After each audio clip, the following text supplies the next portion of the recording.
Hey there, fellow wedge shavers. Brian here with Wedge Shave Experience. Thank you for tuning in today. So today's video is a tag video, not a shave video. So I was tagged by DK Damn Fine Shaves in this video, and this was originally started by IAMCDB, Chris Bailey.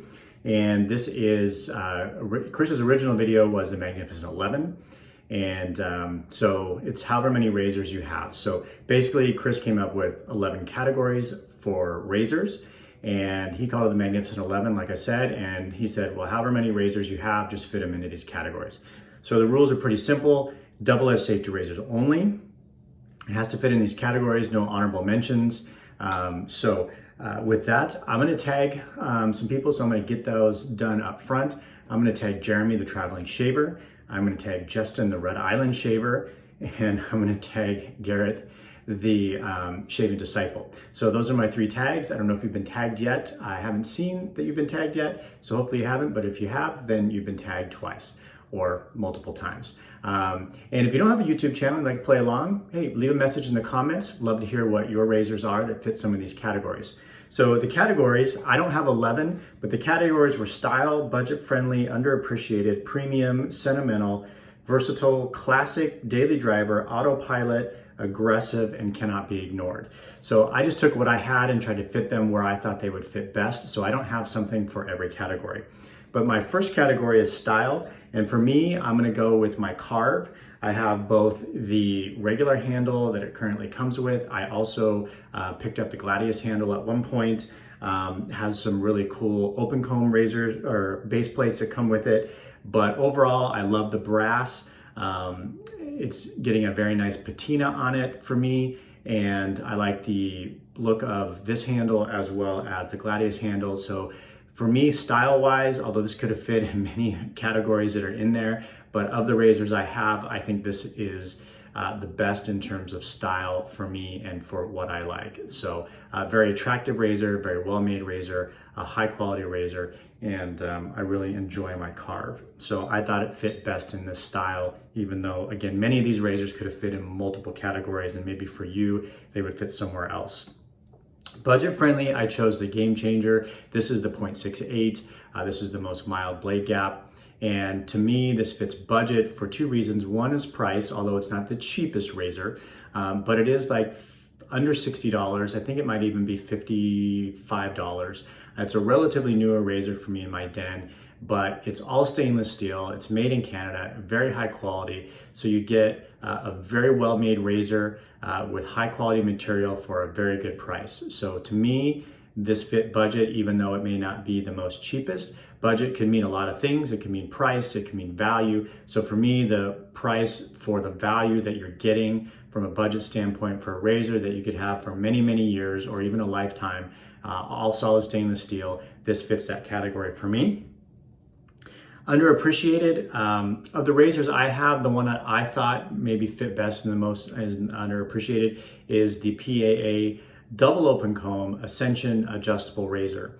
I don't see this in a ton of shave of the day photos. I don't see this in a ton of YouTube videos, although I'm sure they sell really well. I know sometimes they have sold out, so I know people are buying them. I just don't see them as much in the social media realm.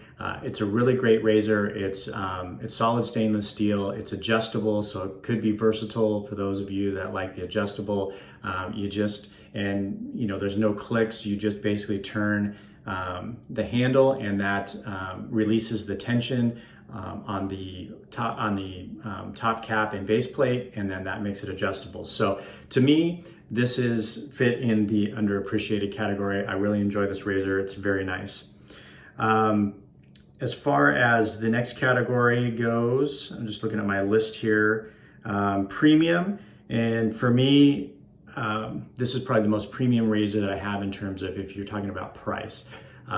This is the Haircut and Shave Company N075. This is the mixed metal version with the aluminum base plate, but it's still not a cheap razor, and it's not the most expensive razor out there. There are a lot of razors that are far more expensive than this, but this is probably the most premium razor in my den. It's a very nice razor. It's a very efficient razor. This is the neutral blade exposure version with the N075. So a very comfortable razor, easy to use, probably could have fit in a number of different categories as well. But for me, and what I have, this would fit in terms of premium as the most expensive razor that I own. Although I was lucky enough to pick this up secondhand from Shave 326. So I didn't pay the full premium price, but it is still, if you bought it retail, would be the most expensive razor in my den. The sentimental category for me is the Mercury 34C. This could have easily also been a budget choice, but I chose it sentimental because it was simply because it was my very first safety razor that I bought when I started wet shaving in June of 2020. So it hasn't even been a year for me. So this was it. This is where I started. Again, this could have been a budget-friendly choice, but it is like an alloy versus a full stainless steel. So I chose a game changer in the budget because I thought the value for the price put that as the best budget. But this is often somebody's first safety razor. This and the Edwin Jagger DE89 are two common choices that I see recommended or people choose as a safety razor because they're not that expensive and it's a good entry level into wet shaving and DE shaving. I chose for my most versatile the Rockwell Model T. And the reason I chose the Model T for the most versatile, even though I probably could put the Carb in there, or upcoming in one of the categories, I have a Rockwell 6S. I chose this as the most versatile because you don't have to change anything to change the blade gap and make it versatile. So the others, you can change the base plate and change the blade gap and change the blade feel and change the aggressiveness, but you have to take it apart and you have to put a different base plate on there, and then you have to reassemble it. So with the adjustable right on the razor, you could easily switch the aggressiveness or where you're adjusting it to during a shave or between passes without having to take the whole thing apart. And just simply opening it up, and if you had your razor in there, and then you can adjust it to whatever number you wanted to adjust it to, and then close it back up, and boom, you're on to your next pass. So that's why I chose this as the most versatile, simply because you don't have to take it apart to make a bunch of changes to it, and you can easily do that within your shave without too much effort. So that was that one. My daily driver, I chose the Rockwell Lupo. This is the 72.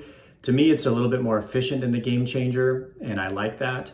But it's still fairly mild, even though it has positive blade exposure. So I really enjoy this razor. It's very comfortable, very smooth, very easy to use, not too aggressive. I don't overshave with it, and I could really use this every day, get a great shave. It's not overly efficient, where I think like the Haircut and Shave Company N075, although it's very comfortable, it's almost too efficient, and I couldn't see myself shaving with that every single day, day after day.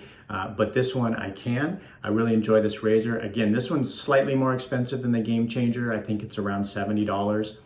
And but it's a great razor, well made, also all stainless steel, high quality, and it could be a value as well to most people. So there you have it. And then my autopilot razor, I'm going to choose my Rockwell 6S in the autopilot category, specifically on the R3 plate. I could use this with just about any blade, any day on the 3 plate, and be on autopilot and not have to think too much about my shave. I don't have to be too cognizant of the blade.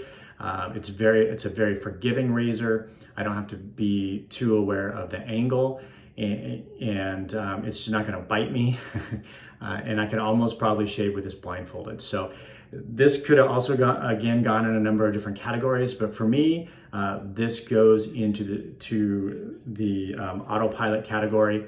I could have been a daily driver, could have been versatile, etc. But I love this razor. It's probably between this and my Carb, my two favorite in the den that I use the most. And so this is my autopilot razor. So there's my Magnificent 8. I don't have 11 or more razors. So that's where I thought my razors, which categories they fit best in. So again, looking forward to seeing everybody else's choices, what the other folks that I tagged choose. And again, you're welcome to participate. Not everybody has a YouTube channel, etc. So love to hear your choices in your comments below, even if you don't have 11 or even if you don't have 8. Love to hear it. So thanks for tuning in, and we'll see you soon on the channel.